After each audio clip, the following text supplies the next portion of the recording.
Hey, it's me, Steve Isidor with Summit Insurance. I know I haven't made a video in a while, but I've been busy adding a few other states, Texas, South Carolina, Tennessee, in addition to Florida, and becoming more of a Medicare broker with Humana, UnitedHealthCare, and more. And what I really want to talk about today is some of the changes coming to this year's Obamacare or Affordable Care Act open enrollment. The first one is automatic renewals. So normally some people will have their plans, and if their income, address, and everything stays the same, the plan will automatically renew for the next year. However, that's going away, and we're going to have to do active renewals to make sure that your information is updated for the next year. The next thing we have to talk about is the shortened open enrollment window. I know in the past, it's been from November 1st till January 31st, and you have to get your plan in by December 15th for January 1st start date.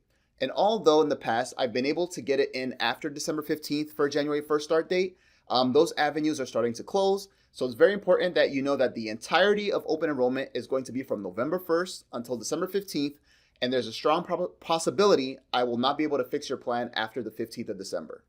The next thing I want to talk about is stricter income verification. So they're going to implement ways to make sure that your income is very close to your income tax return. And this could be problematic for people such as Lyft drivers, real estate agents, basically 1099ers and people who have their own business. If your income fluctuates year to year, we may have to submit documentation before they allow your plan to start. So it's very important that we get your plan in before that, from November 1st to December 15th, so we can submit that documentation and leave the last 15 days of December for the marketplace to verify your income and have your plan start January 1st.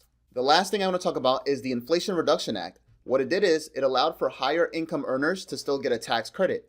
However, that's expiring at the end of this year, and I have yet to see any indication that they're going to extend that. So it seems that people who are making more than 400% of the poverty guidelines are probably going to lose their tax credit and have to pay full price for their insurance. Before I go, I want to let you know that I'm working on systems to make sure I could contact you guys before and during open enrollment to make sure we get your plans in. And in addition, if you need to make updates to your application, you could always contact me at 239-628-3209. And as a final reminder, if you haven't been participating in Florida Blue's rewards program, I strongly encourage you to do it because you're really just leaving money on the table.